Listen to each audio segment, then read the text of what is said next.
welcome back to the Schoen Design Studio. I'm Ian Schoen, and today we're going to be going over the Monoc Evo. So this is our newest fountain pen. It's an integrated nib piston filler fountain pen, and we're going to go over every part and every feature of this pen. We're going to ink it, we're going to clean it. Let us know if you have any questions in the comments, and we'll shoot some more videos.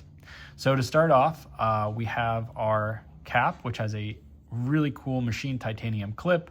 If you see under the clip here, there's a tiny breather hole. That's because the nib is very large and there is a small amount of vacuum created when removing the cap. So the little breather hole there dissipates that pressure and doesn't put all that pressure on our feed. Many people notice that the Evo clip lines up with the breather hole here, or the ink window here, but it can also line up 90 degrees from that window because the cap is 4 starts. So the cap can actually line up 4 different ways. There is a hole on the back of the cap, and some people can see like the outline of a plug, because there's a piece here that if you were to remove it, there's a screw that holds the clip to the cap, but we didn't want to see that screw, so we kind of hid it in the cap by using a cap plug. That means also that down the line, if for some reason the cap or the clip gets scratched and needs to be refinished, we can always repair it. We didn't want to permanently attach the two because we know this pen will one day be a vintage pen and you should be able to repair your pens. So that is a repairability, cool little feature there. What else we got going? So the cap, though it feels like it posts on the back, we asked you to not, because it's posting on the threads and the back of this knob for the piston, so it can damage the threads over time. So we ask you not to post it. Let's see, the nib and the body of the pen. We get this question a lot. People ask us if they're actually machined from one piece. They're designed to look seamless, but they're actually 2 different parts. But the nib and the body do not unscrew from each other. So we would ask you not to attempt to do so. You will damage the parts of the pen if you do so without the proper tool. There is a tool for disassembly and repair and all that stuff. And down the line, we'll be providing these to nibsmiths and pen repair shops or authorized retailers. But for now, all repairs are going to happen at Schoen Design. So if you have any problems or any whatever, even if you just want it to be freshened up, feel free to send it in to us. Reach out to us beforehand, of course. We'll take care of that. Like I said, this is our ink window here. When you unscrew the piston counterclockwise, you will see the piston in the ink window. And when it gets to this point, you'll feel it stop. So you don't have to crank on it any further. It just stops and then you stop. Easy peasy. Then you put it in your bottle of ink. You would twist it clockwise to suck the ink up into the body of the pen. And then as you're closing it, you might feel a little extra friction towards the end of the closure of the piston knob onto the body of the pen. And that is because there's a little extra friction between the interface, the part that is inside of the knob here, and that helps keep the knob snug when the pen is inked. So that is intentional if you feel that extra little bit of friction at the end here when you're closing it. This is the sinusoidal guilloche model, so it's got these cool like waves on the body of the pen. We've got our Ultem feed here. This and the ink window will also get much darker when you fill them with ink, so naturally they're going to look like the color of your ink or just black when they're filled with ink. Yeah, so let's see. Anything I didn't go over here? No. Let's get into inking this pen. Okay, so today we're going to ink this with some Waterman Serenity Blue. It is a really easy to clean ink, and Gina of Custom Nib Studios turned me on to this ink because it's really easy to clean out of our pens. So we do all of our testing with it. So before you ink the Evo, unscrew the piston until you see the piston all the way at the front and you feel it stop. Now it's ready to suck ink into the barrel of the pen. So you put the nib and the feed into the ink. A little bit hard to do on camera, but I think I'm getting there. Let's see. And then, okay. You can see the ink window is full, so we have a lot of ink inside of this pen. There's also ink all over the front of this pen, so I'm gonna go get a paper towel and we're gonna start the priming process for our brand new pen. We're gonna do a little writing, and then when we're done, we're gonna clean it out. All right, here we go. Okay, so the first time you ink your pen, You're of course going to be covered in ink up front here. So you're going to want a little piece of paper towel or a cloth to blot the ink. So I just like to do that real quick. I'll blot the underside of the feed, make sure there's no excess ink there, and on the sides of the pen. Again, sorry, I know a lot of my customers are even more experienced with fountain pens than I am, but I like to be thorough here in my videos. So now we've gotten the ink off the bottom of the feed, the sides and the top of the pen. Sometimes a little water will help you get some of the ink off of the body of the nib. Yeah, you don't need to ink it past the threads or the ink window here. If some ink does get in there, it's not going to damage the pen, but we recommend you try and avoid that because there's no reason for ink in that zone. So yeah, there we go. When you get a new Monoc, it's going to write a little bit wet during the first inking.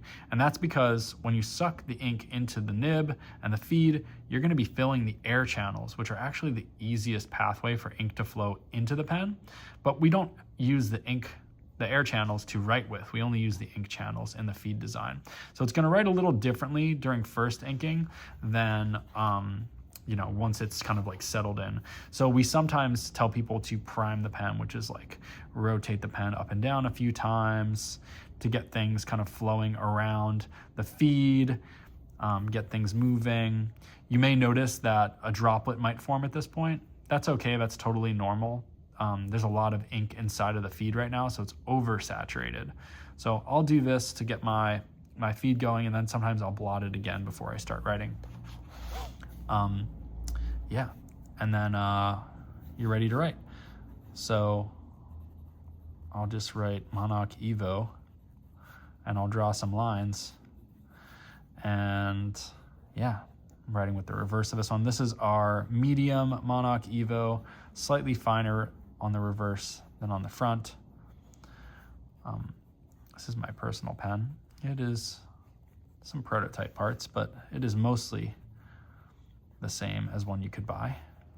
A bit scratched up, worn in, not worn out. But yeah, so that is the inking of the Evo.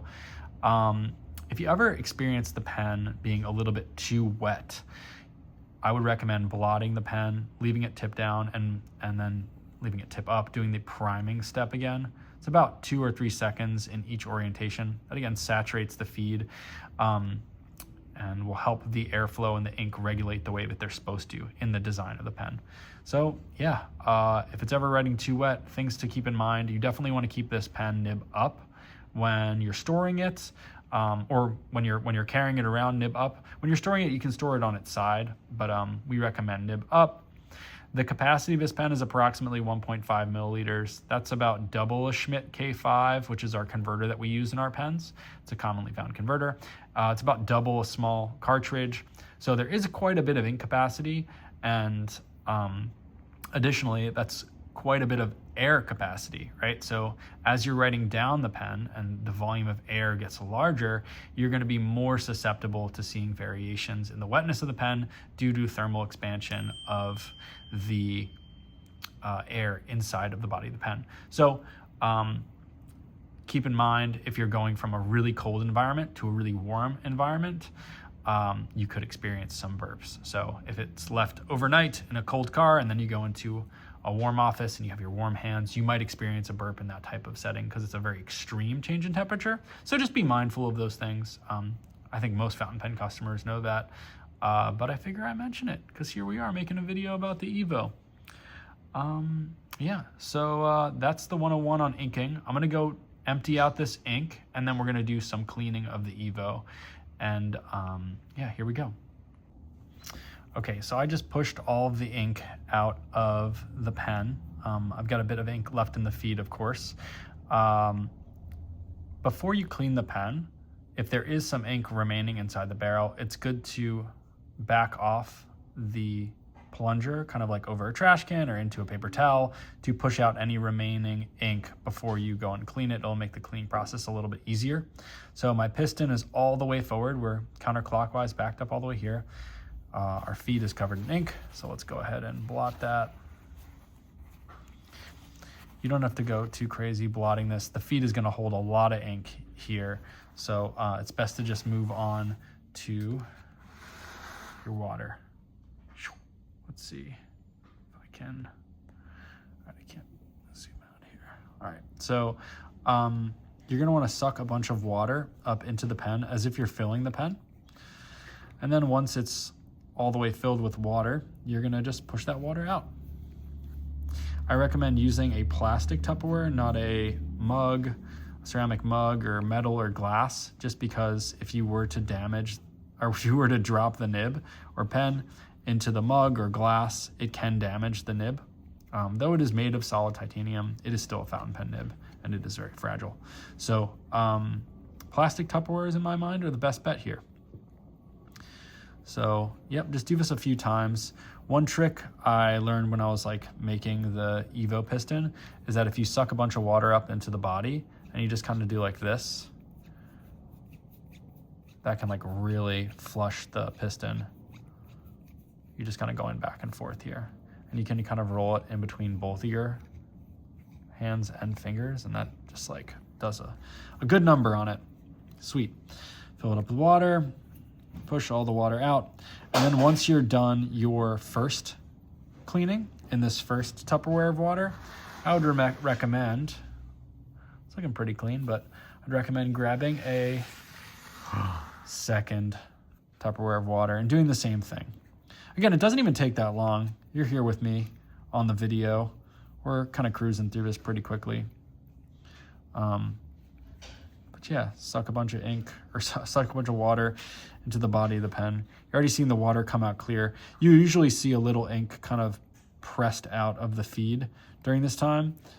And mind you, the feed has got some really small channels in it, specifically the ink channels, and it's not going to get fully clean by this process, but it's going to get pretty close. When you feel like you've gotten to a good point and there's no longer like a bunch of ink coming out of the pen, which you usually won't see in your second Tupperware of water, you can go ahead and grab a paper towel while the piston is all the way forward. So you still see the piston is all the way up. You're going to want to kind of blot it at this stage.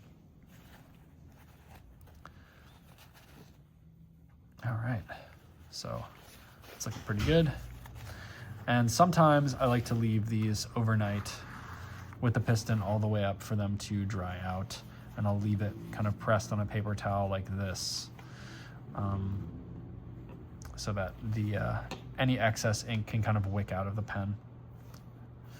But yeah, it's looking pretty good. So your Evo is now clean and ready to ink with your next ink color of your choice or to be stored. You can screw the piston in for storage, no problem. You might just see a couple little droplets of water still in that ink window. It's not the end of the world, but just know that if you keep the pen like this, piston up here like this, out for even 10-20 minutes, that will help dry it out a little bit. So there you go. That's how you clean your Evo. Pretty self-explanatory. Thanks for the support of this project. We're really excited to have these out in the world. Thanks for supporting our small manufacturing studio. And yeah, if you have any questions, comments, concerns, feel free to email us.